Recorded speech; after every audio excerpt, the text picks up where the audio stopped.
historia, hay una vida, hay unas batallas, hay unas realidades difíciles, y resulta que la vida a veces se nos hace muy difíciles. Hay batallas que de entrada uno dice, esta batalla la estoy como perdiendo, ¿cierto? ¿Les ha pasado que hay situaciones en la vida que uno dice, yo no puedo con esto? ¿Les ha pasado? Sí. Entonces resulta que la persona que les voy a presentar, que les vamos a presentar hoy, de la que les queremos hablar, es la persona que nos va a ayudar a enfrentar esas batallas. Incluso cuando usted siente que pierde las fuerzas en su vida, esa persona está dispuesta a pelear por usted. Cuando usted dice, me rindo, esto me supera, esta situación que estoy viviendo me supera, esa persona está dispuesta a pelear por usted. Entonces, los dejo con mi esposo, que nos va a empezar a hablar de esa persona. Muy bien, y yo le voy a invitar a que si usted trajo su Biblia, ¿usted trajo la Biblia o no? ¿No trajo la Biblia? Ay, ¿cómo así? Pero no importa, le voy a perdonar que no traiga la Biblia. Pero le voy a leer un texto muy sencillo que todos casi que no sabemos de memoria, y es el capítulo 1 del Génesis, Génesis 1.1. Génesis 1.1, miren lo que dice. En el principio creó Dios el cielo y la tierra. La tierra era caos y confusión y oscuridad. ¿Qué era la tierra? Caos y confusión y oscuridad por encima del abismo. Y un viento de Dios, ¿un qué? Un viento de Dios aleteaba por encima de las aguas. Así comienza el libro del Génesis. El libro del Génesis comienza hablándonos de una cosa que se llama la creación. Entonces vamos a conocer, vamos a saber cómo es que Dios crea, cómo Dios crea. Y lo primero que dice el texto es que antes de la creación, ¿qué era la tierra? Caos, oscuridad y confusión. Eso era la tierra, era un caos total, era confusión, era oscuridad. No había nada, era un vacío completo. Pero ¿qué dice que había sobre el abismo, sobre las aguas que había? Un viento. ¿Cómo se dice viento en hebreo? Este muchacho fue de la catequesis. En hebreo viento se dice ruaj. Dígalo. Ruaj. Pues bien, cuando en la Biblia se habla del espíritu, se utiliza la palabra ruaj, porque es un viento. También lo que sucede a continuación, Dios comienza a hacer una creación. Dios comienza a crear. Pero ¿qué fue lo que nos dijo que había antes de la creación? ¿Qué era lo que había? Caos, confusión y oscuridad. ¿Y uno cómo hace para crear en medio del caos? ¿Y uno cómo hace para crear en medio del vacío? ¿Y uno cómo hace para crear en medio de la nada? ¿Alguna vez a ustedes, la señora, les ha llegado el esposo con este cuentico? Mi amor, quiero que montemos un negocio. Y usted lo llega y lo mira de arriba abajo y le dice, ¿qué? ¿Un negocio? ¿Y un negocio como de qué? A ver, sáquese los bolsillos, a ver. Le sale polvo, ahí no hay nada. ¿De dónde va a sacar para el negocio? ¿Les ha pasado o no? Cada ratico. Los hombres son muy disparatados, los hombres son muy soñadores y creemos que podemos montar un negocio con 3 centavitos, ¿cierto? Pues Dios es igual. Porque Dios dice que el Espíritu Santo comenzó la creación, el Espíritu de Dios comenzó la creación en medio del caos, en medio del vacío y en medio de la nada. ¿Cómo se dice caos y vacío en hebreo? A ver si lo corché. Ahí sí lo sabía. Ahí sí lo corché. Caos y vacío en hebreo se dice tohu babubohu, así se dice. Tohu babubohu, así se dice. Tohu, para que lo publique en Facebook. Tohu babubohu. ¿Y por qué les digo eso? Porque resulta que lo que dice el Señor en su palabra es que la creación consiste en que Dios tiene un caos primordial y tiene un vacío primordial, y a través de ese caos y de ese vacío va a hacer creación. Entonces, ¿qué es crear? Lo contrario. Lo contrario del tohu babubohu, lo contrario del caos y el vacío, ¿qué será? Pues justamente de eso vamos a hablar en esta noche en primer lugar. Porque es la obra del Espíritu Santo. ¿Es la qué? La obra. del Espíritu Santo. ¿Cómo actúa el Espíritu Santo? Ustedes le dijeron en Pascua: a ver, hermanitos, vamos a esperar hasta la Pascua, hasta que llegue Pentecostés, porque vamos a recibir la promesa ¿de qué? Del Espíritu Santo. Y se bueno, ¿y entonces eso qué es? ¿Qué es lo que hace el Espíritu Santo en mi vida? Vamos a aprender unas 2 o 3 cositas con mi esposa. Vamos a aprender unas 2 o 3 cositas de lo que hace el Espíritu Santo, porque es muy difícil decir quién es el Espíritu Santo sin decir qué hace el Espíritu Santo. ¿Saben por qué? Sencillo, porque el Espíritu Santo es la acción de Dios. ¿El Espíritu Santo es qué? La acción de Dios. Cuando Dios actúa, es Espíritu Santo. Cuando Dios sana, es Espíritu Santo. Cuando Dios consuela, es Espíritu Santo. Cuando Dios libera, es el Espíritu Santo. Cuando Dios consagra en la Eucaristía, ahorita cuando el Padre estaba consagrando en la Eucaristía, que dijo: te suplicamos que bendigas. Entonces él creo que dijo una cosita que no está en la liturgia, pero yo me estremecí porque dijo: envía tu Espíritu Santo. Yo me estremecí porque como tengo el tema reciente, yo dije: wow, qué bonito, porque es el Espíritu Santo el que consagra las especies.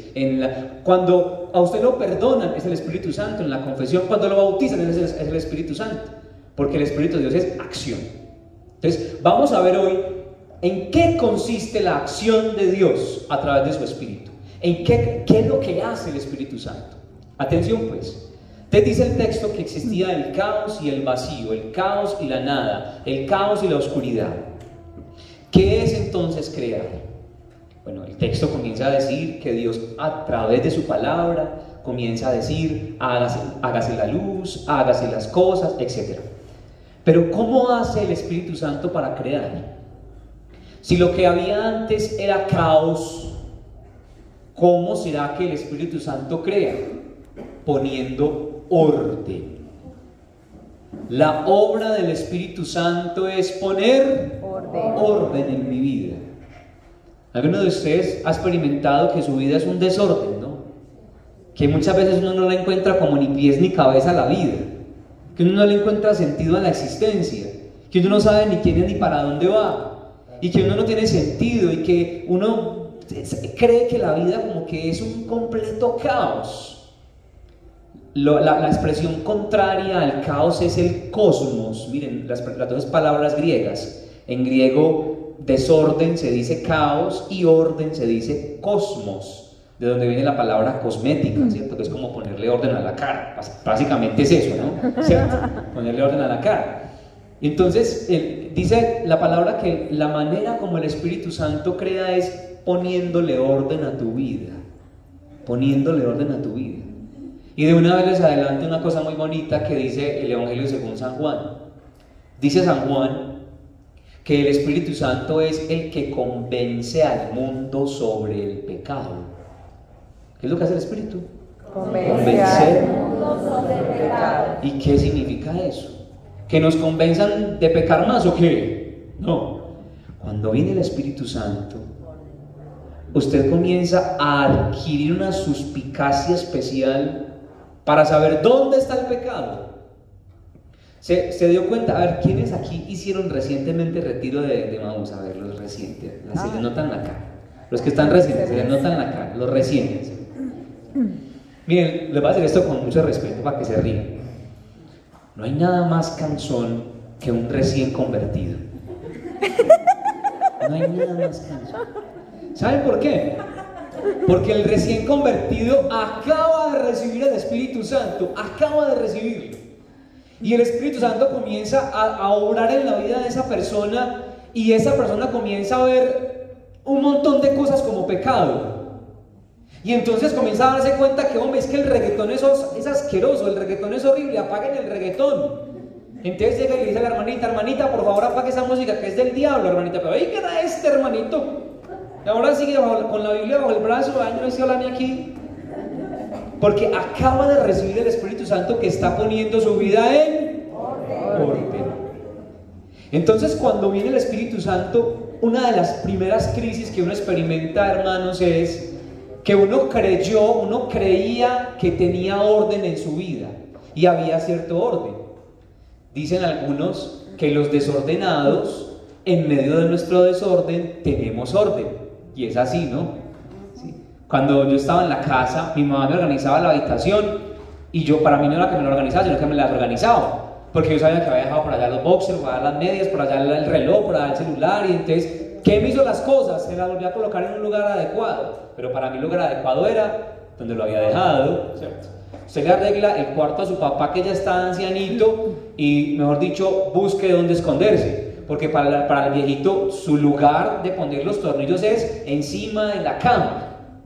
El destornillador, el playo se pone ahí en el nochero, ahí casi cayéndose. Porque es una manera de tener orden. Así somos muchas veces con nuestra propia vida. Uno creía que uno tenía la vida en orden. Y de hecho uno muchas veces le pregunta a los jóvenes y a las parejas y a las familias y a los niños y ¿usted cómo está? No, yo estoy bien. Y a las 3 semanas ya están que no pueden más. Y pero ¿cómo que estabas bien? No, pues que estaba súper bien. Porque uno creía que tenía orden. ¿Saben cuál es la crisis que genera el Espíritu Santo en el corazón del hombre? Que el hombre comienza a examinarse, a pensarse, a decir yo no estoy bien, mi vida no está en orden. Por eso viene el Espíritu Santo y pone todo en su lugar. ¿Y qué es poner en orden?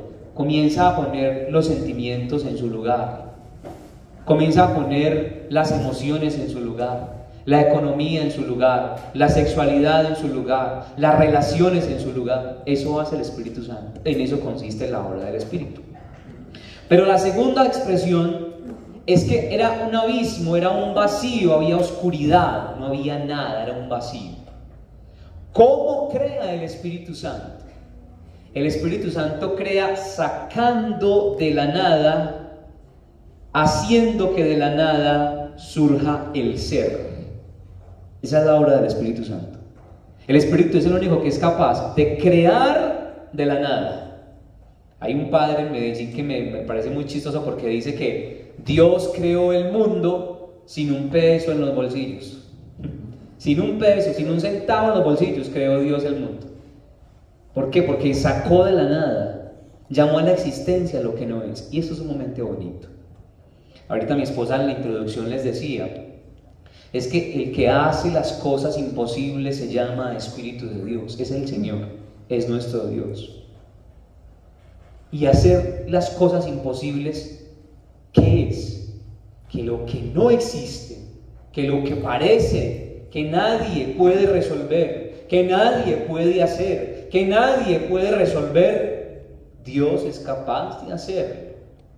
Miren, es una palabra muy esperanzadora. Ojalá alguno de ustedes la tome en su corazón, la coja en su corazón, ¿sí? Sobre todo las parejas que están aquí presentes o los que tienen dificultades en familia.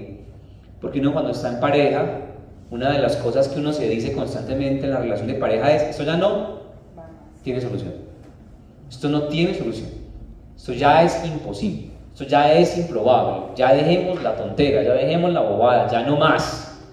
Eso es lo que uno siempre se dice cuando está en la relación de pareja. Pero cuando usted le cree al Señor, entonces el Señor te dice: yo soy capaz de hacerlo, porque yo creé el mundo. ¿Desde dónde? De la nada. Yo creé el mundo de la nada. Y la creación del Espíritu Santo es que llama al ser lo que no es. Comience usted a revisar la historia de los santos. Los santos es el testimonio de lo que no era que comienza a ser. ¿Alguien ha escuchado, por ejemplo, el testimonio de San Francisco de Sales? Dicen que San Francisco de Sales era un hombre muy bueno, era un hombre bueno, pero tenía un defecto, y es que era muy mal geniado. Muy mal geniado. Ese hombre, mejor dicho, era sumamente mal geniado, o sea, no se aguantaba ni a él mismo, ¿no? Sí. No como usted, que es tan de buen genio, que usted nunca se despeina del mal genio. Él sí era de muy mal genio. Y él le pedía mucho al Señor, y él decía: Señor, ayúdame a tener un buen carácter, Señor, ayúdame a controlar mi carácter. Y dice la historia que este hombre se convirtió en el santo de la dulzura. O sea, de ser el Grinch, pasó a ser el santo ¿de qué? De la dulzura. Piense en lo que usted es hoy. Piense en lo que a usted le atormenta hoy de usted mismo. Su carácter, su timidez, su flojera, su pereza, su falta de diligencia, su desorden afectivo, su desorden sexual, su desorden económico. Piensen lo que ustedes son, piensen eso. Y escuche que el Espíritu le dice, pues yo soy capaz de hacer de ese desordenado afectivo, desordenado sexual, de ese desorden económico, un santo.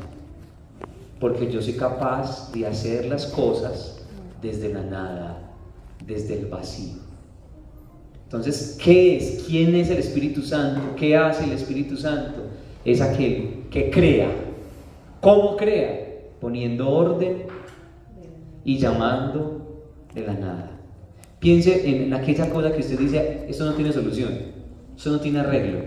Y el Señor dice, yo soy capaz de hacerla, porque para mí no hay nada imposible. Amén. Amén.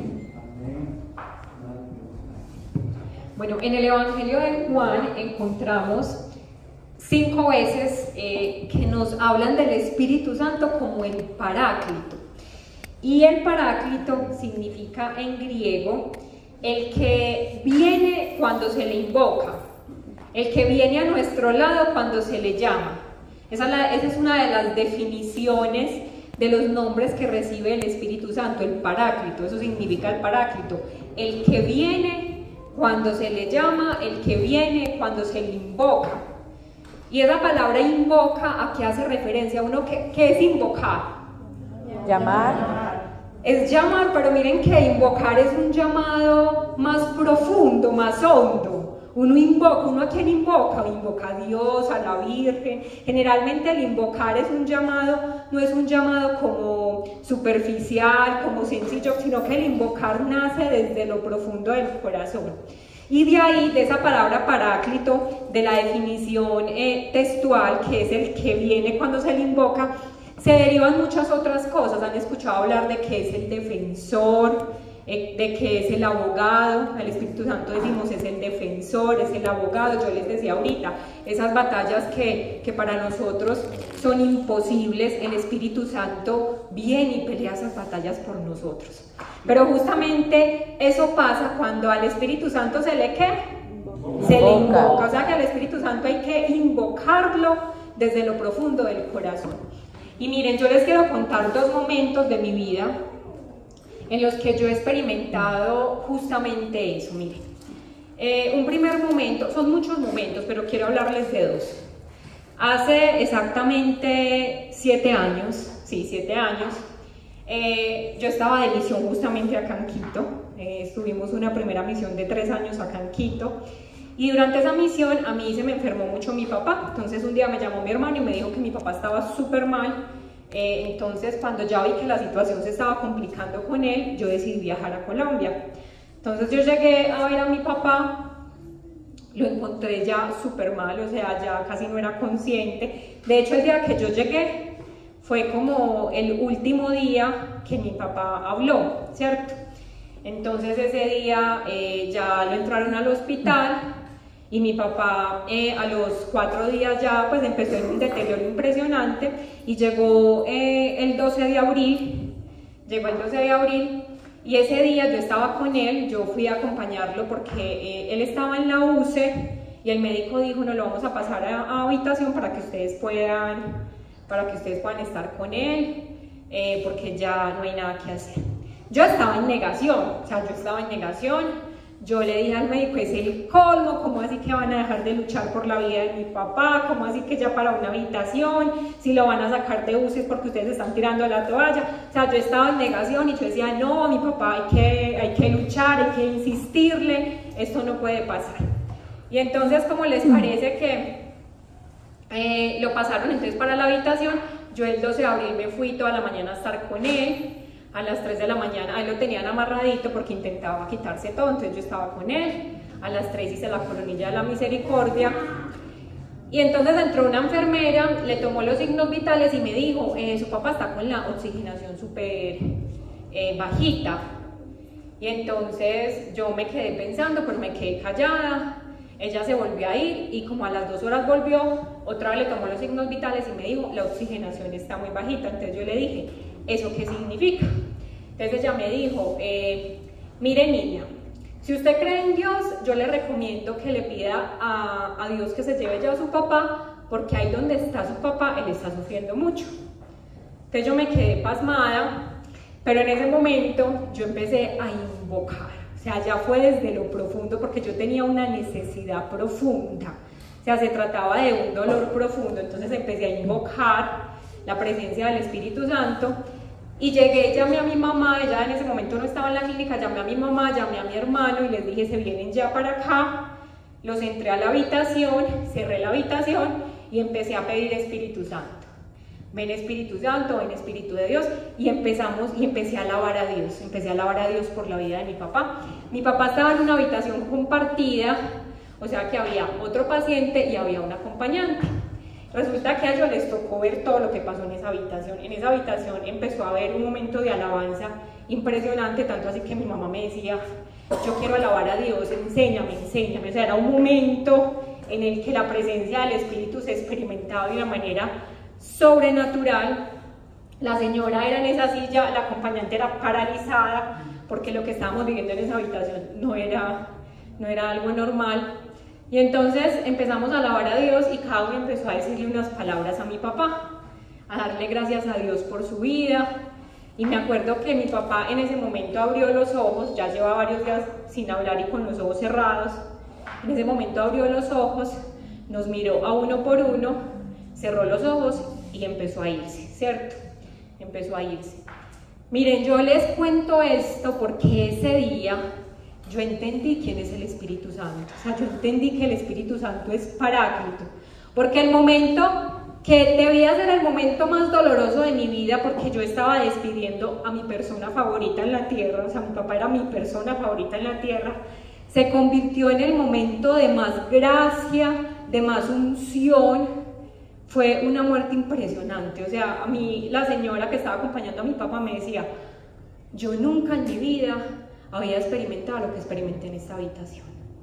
Y ese era el Paráclito, que yo lo invoqué, yo lo llamé, y ¿qué hizo el Espíritu Santo? Venir a mi lado. Porque el Espíritu Santo, cuando tú lo invocas, Él viene. Es el que se invoca y viene. Y hubo otra batalla difícil que me tocó librar también. Rápidamente fue una crisis que tuve una crisis matrimonial. Fue nuestra crisis como más grande. De hecho, a esa crisis le debemos hoy en día el ministerio que Dios nos confió, porque Dios de nuestra herida generalmente, si nos dejamos sanar por Dios, Él hace de nuestras heridas lugares de salvación. Y Dios hizo de esta herida lugar de salvación. Entonces fue una crisis horrible, una crisis muy dolorosa en la que habíamos pensado incluso separarnos. Y me acuerdo que empecé a buscar mucho la presencia del Espíritu Santo, a invocarlo, a llamarlo. Recuerden que tú lo invocas y Él viene. Y era tan impresionante lo que yo viví en ese tiempo tan difícil, que una vez yo salía de la universidad y yo sentía la presencia física, o sea, la presencia física de Dios. Yo no les estoy hablando que yo experimentaba en mi interior, no, les estoy hablando de la presencia física de Dios. Me acuerdo que un día salía de la universidad y sentía que estaba acá a mi derecha. Me monté en el metro, estaba en Medellín, me monté en el metro y tanto así que me pasé de estación porque yo estaba extasiada, o sea, yo no podía creer que yo estaba experimentando. ¿Y qué estaba pasando? Que el Espíritu Santo que yo había invocado porque estaba viviendo un momento difícil, estaba haciendo presencia en mi vida. Entonces, ese es el Paráclito. El Espíritu Santo es Paráclito, que cuando tú lo invocas, Él viene. Yo también soy la hija de nadie, solo cuento con un apellido. Tengo que agradecerle a mi madre, a mi padre ni lo he conocido. Yo no entiendo, bueno, ya ustedes saben el resto, ¿cierto? Ya saben. ¿Qué es lo que hace? Ustedes aquí ya sacan la botella y eso. ¿Qué es lo que hace el Espíritu Santo? Dice San Pablo en el capítulo 8, Romanos capítulo 8, versículo 14, por si lo quieren leer en su casa después. el Espíritu Santo se une a nuestro espíritu para que podamos decir Abba, Padre. Romanos capítulo 8, versículo 14. Han recibido un espíritu de hijos adoptivos que nos hace exclamar Abba, Padre. Abba, Padre. Una de las obras más hermosas del Espíritu Santo, hermanos, es que nos regala la experiencia del Padre. La experiencia del Padre. Sentirnos, experimentarnos hijos de Dios. Yo sé que usted sabe que usted es hijo. Yo sé que usted sabe, de hecho todos los días dice, Padre nuestro que estás en el cielo, ¿cierto? Todos los días lo decimos. Yo sé que usted de cierta manera cree que usted es hijo. Entonces por eso usted va y le pide al Señor y le llora a Dios, y entonces usted va y se arrodilla ante el Santísimo y le llora, porque usted cree que Él es Padre, usted cree.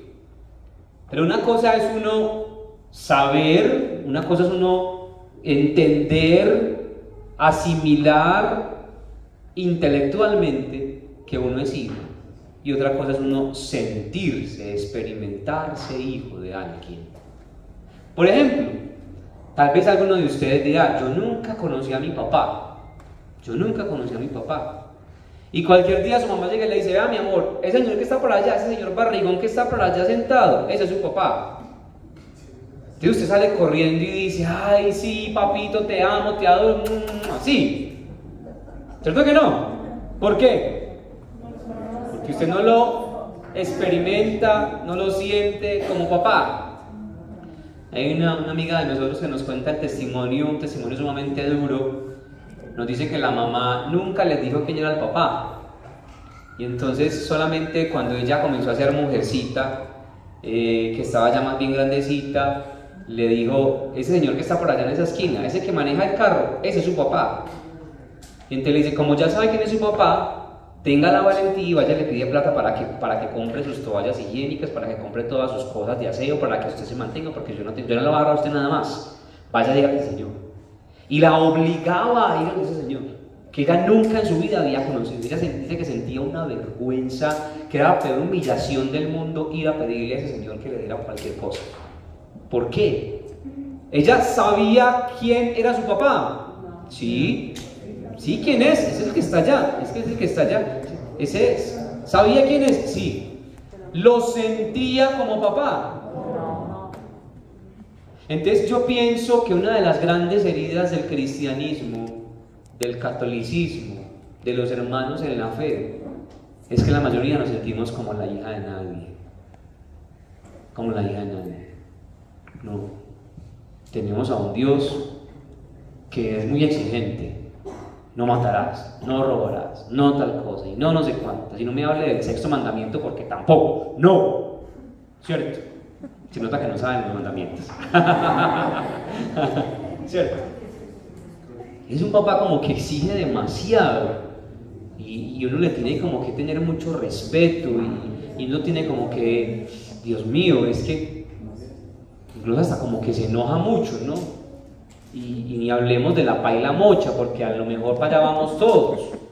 Porque como nos va a castigar el mundo para la paila mocha, entonces uno tiene como cierto miedo, como cierta sensación de Dios, como que nos puede castigar, como que se enoja mucho, como que...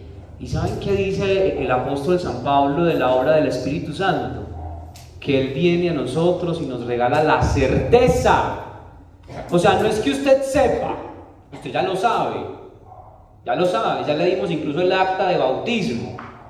Muchos tienen el acta de bautismo en su casa, y si no la tiene la puede pedir acá en secretaría, bien pueda pase. Ese es el registro civil que dice hijo de Dios. Usted ya sabe que es hijo de Dios. ¿Cuál es el problema? Que muchas veces usted se siente hijo natural de Dios. Y eso no es lo que dice San Pablo. Somos hijos y herederos del Padre. O sea, nos pertenece todo lo que al Padre le pertenece. ¿Cómo? Sí, Señor. Le pertenece todo lo que al Padre le pertenece. La gracia de Dios es derramada sobre nosotros. La gracia de Dios es derramada sobre usted y sobre mí. El problema es que nosotros no recibimos esa gracia. Usted tiene el don de sanar. Usted tiene el don de liberar. Usted tiene el don de consolar. Usted tiene el don de dar vida, de resucitar muertos, de expulsar demonios. Usted tiene el don. ¿Cuál es el problema? Que usted dice que usted es la hija de nadie. Entonces, como cree que es la hija de nadie, no tiene nada. La gracia de Dios, como que, ay, sí, muy bonito, pero no es mía. ¿Sí? Como María la del barrio, ¿no? Que es otra historia. ¿Alguien sabe la historia de María la del barrio? A ver, María la del barrio, una novela mexicana que hubo hace mucho tiempo. No, ya van a decir que son tan jóvenes. Yo no creo, pues. Viejo, pues, yo aquí. Era la historia de una muchachita que creció por allá en unos arrabales, que creció en un barrio pobre, y cuando ya era más o menos señorita se da cuenta que es la hija de un millonario. Y entonces se va a vivir a un palacio, pero obviamente, aunque la mona se vista de seda, mona se queda. Ella era ordinaria, como dicen los mexicanos, era una naca, así, ordinaria. Pero se da cuenta que es la hija de un gran empresario, de un millonario, de un ricachón. Y ahí descubre quién es ella, y entonces sale súper hermosa. La protagonizaba Thalía, que ahí Thalía se convirtió en mi amor platónico. Me acuerdo que yo tenía como 10 añitos y yo era enamorado de Thalía, hermosa. ¿Qué es lo que pasa con nosotros los cristianos, hermanos? Que no creemos, no hemos experimentado a Dios como papá. ¿Se sabe por qué cree que su vida no tiene solución, que su vida no tiene arreglo, que no hay camino, que estoy enfermo y quién me va a ayudar, que estoy triste y quién me va a consolar, que estoy deprimido y quién me va a sanar? ¿Sabe por qué pasa eso? Porque no hemos descubierto que tenemos a un Abba, a un Padre, que Dios es Abba, como lo llamaba Jesús, Abba o Abuna en arameo. Jesús decía Abuna, papá, Padre mío. Ese era el trato que le daba a su Dios, que le daba a su Señor. Cuando viene el Espíritu Santo, permite que usted y yo nos experimentemos como hijos. Miren, yo les digo una cosa. Nosotros, desde hace muchos años, desde que nos casamos, incluso desde antes, yo también estuve en el seminario, entonces ahí empecé a estudiar filosofía y desde que yo conocí al Señor, yo siempre tuve como la certeza de que Él era mi papá, y siempre lo he tenido muy cierto. Algunos momentos uno comienza a dudar y la fe de uno no es siempre pues como una especie de llano, ¿no? Sino que es picos, la fe de uno es picos. Pero por lo regular yo siempre experimento a Dios como mi papá. Y yo recuerdo que alguna vez estaba en la universidad, estaba incluso en el seminario todavía, y no tenía con qué pagar la universidad. Y entonces, afortunadamente, los semestres me ayudaba la gente a pagarlos y siempre llegaba. Y a veces incluso yo me iba de vacaciones en diciembre, y en la misión en diciembre la gente me decía, tenga para su universidad, y me daban exactamente lo que necesitaba para la universidad. Pero hubo un semestre, casi como el último de filosofía, me entregaron a mí la factura, me acuerdo que era 1.200.000 pesos, 1.200.000 pesos en Colombia, 1.200.000 pesos, que era como unos, ¿qué será? $300. Y entonces era 1.252.000 pesos, algo así, 1.252.000 pesos. Entonces yo recibí la factura y tenía una fecha de caducidad. La caducidad era como dentro de 15 días, era el plazo límite. Yo no tenía ni un solo centavo en el bolsillo. Entonces yo fui a mi habitación y me acuerdo que tenía una velita, y al lado de la velita yo le dije al Señor, vea Señor, aquí está la factura, ahí le llegó la factura, le dije yo a él, ahí le llegó la factura, vea, mira usted qué va a hacer. Y entonces mi papá, pues tiene que pagar la factura. No, pues cuando uno es hijo sabe que el que paga la factura es ¿quién? Papá. Mi papá. Entonces yo la puse ahí. Pues no, pasó una semana y media, y ya faltaban 2 días y nadie se reportaba con nada. Y yo ¿qué voy a hacer? No voy a poder estudiar. Entonces mis compañeros se dieron cuenta y yo estaba como todo angustiado. Yo no, pues no tengo que pagar la universidad. Entonces, ¿qué vas a hacer? Yo, no, pues no sé todavía, voy a esperar. El Señor verá lo que va a hacer con nosotros, Él sabe. Miren, pasó otro día más y llegó el día límite. Y el día límite decía, hasta hoy al mediodía. Vea, eran las 10 de la mañana y nada. Como a las 11 de la mañana me llama alguien y me dice: Andrés, te acabo de depositar 1.250.000 pesos para que pagues tu universidad. 1.200.000, me faltaban 2.000 pesos. Me lo regaló un amigo. Me faltaban 2.000. Imagínese usted. El Señor sabe lo que necesitamos porque es nuestro Padre.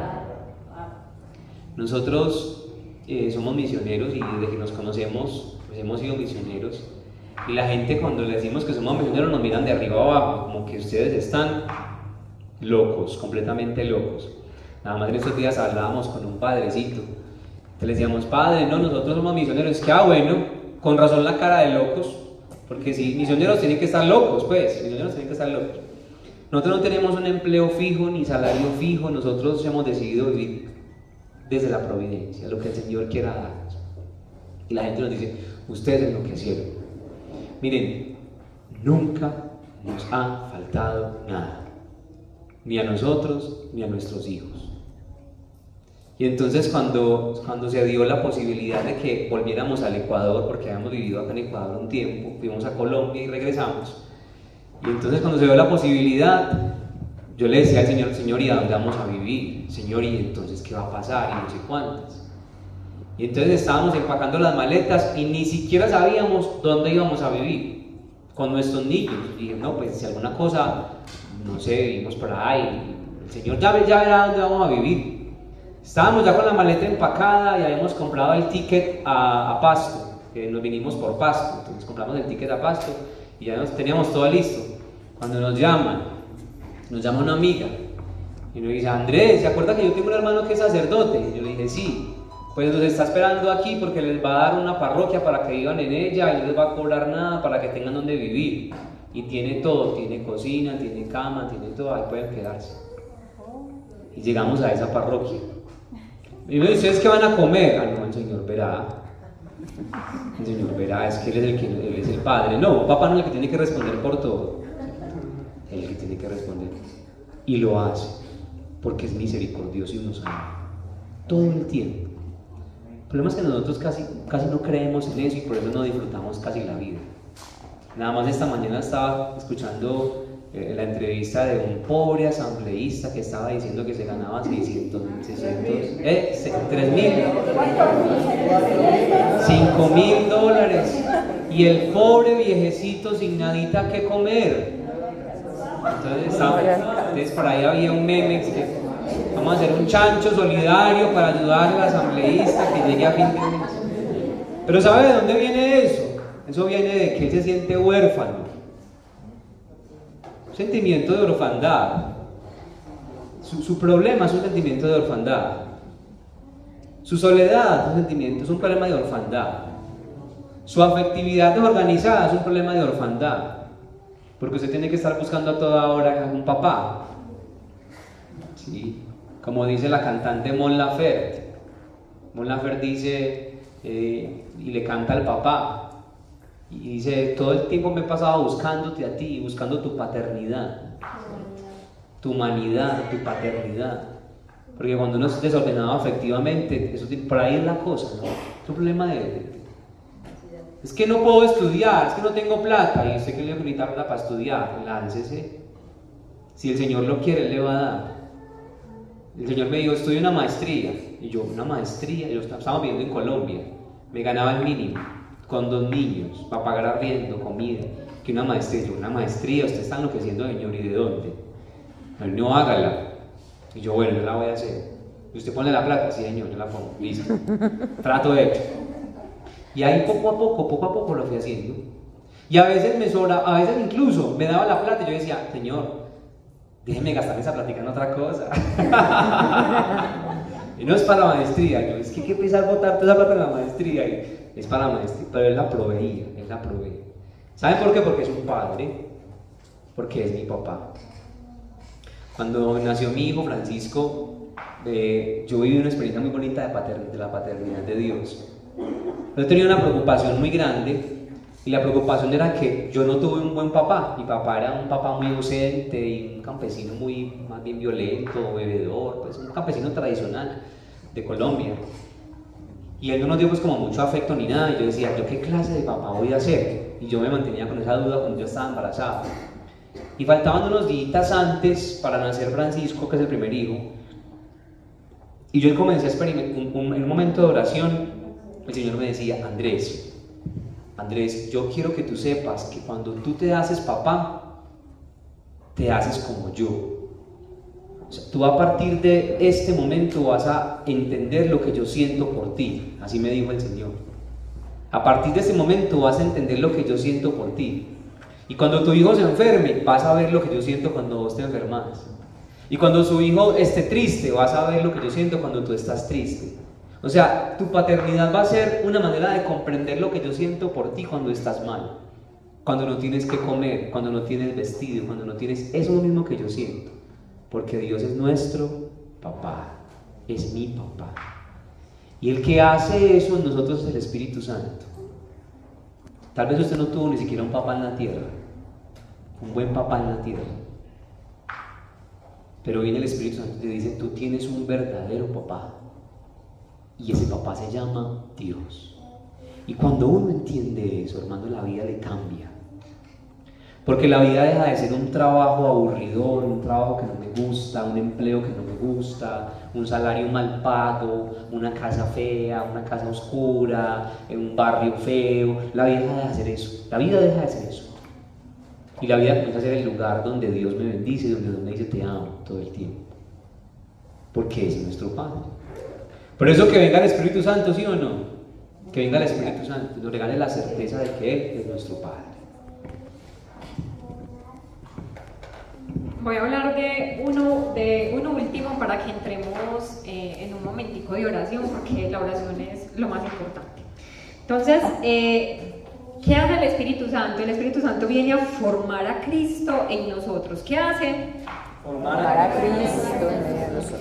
Lucas 1:35 dice, y respondiendo el ángel le dijo, el Espíritu Santo vendrá sobre ti, y el poder del Altísimo te cubrirá con su sombra, por lo cual también el santo ser que va a nacer será llamado Hijo de Dios. ¿Qué le pasa a María? ¿Qué le dice el ángel? ¿Qué va a pasar? El Espíritu Santo vendrá sobre ti y el poder del Altísimo te cubrirá con su sombra. Ahí es cuando decimos que el Espíritu Santo viene a hacer de lo imposible en nuestra vida lo posible. Miren, cuando ustedes se pregunten, bueno, ¿y cómo va a ser que mi marido va a cambiar? Pues el ángel te va a responder, el Espíritu Santo descenderá sobre ti y el poder del Altísimo te cubrirá con su sombra. ¿Cómo va a pasar que mi hijo? María le preguntaba al ángel, ¿cómo va a ser eso? ¿Cómo va a pasar? ¿Cierto? Si no conozco varón. Cuando usted le pregunte a Dios por las cosas imposibles, ¿cómo voy a hacer para conocer esa ayuda idónea, esa ayuda adecuada, ese hombre maravilloso? El Espíritu Santo vendrá sobre ti y el Espíritu Santo te cubrirá con su sombra. Entonces, ante esas cosas difíciles de nuestra vida, el Espíritu Santo viene sobre nosotros y viene a hacer la obra de que empieza a formar a Cristo en nosotros, así como lo hizo en María. Miren, antes de que el Espíritu Santo formara a Jesús en el vientre de María, primero lo que hizo fue formarlo a nivel espiritual. O sea, antes de que estuviera Jesús físicamente en el seno de María, María ya lo había concebido donde en el corazón. Entonces el Espíritu Santo viene a formar a Cristo en nosotros. Y ahí es cuando ya empiezan como a irse esa manera vieja de ser, esa manera vieja de comportarnos, y empieza a llegar esa manera nueva, ¿cierto? Entonces ya no es la amargada, ya no es la aburrida, ya no es el mal geniado, ya no es esto, sino que empieza el Espíritu Santo a formar a Cristo. Ahí es cuando dice San Pablo, ya no soy yo quien vivo, sino que es Cristo que vive en mí. Y vamos a pedir con la oración al Espíritu Santo que venga justamente a establecer el reino de Dios en nuestra vida. Vamos a entrar en tónica de oración y vamos a decirle al Espíritu que venga a formar a Cristo en nosotros. Les voy a invitar a que se pongan de pie, por favor.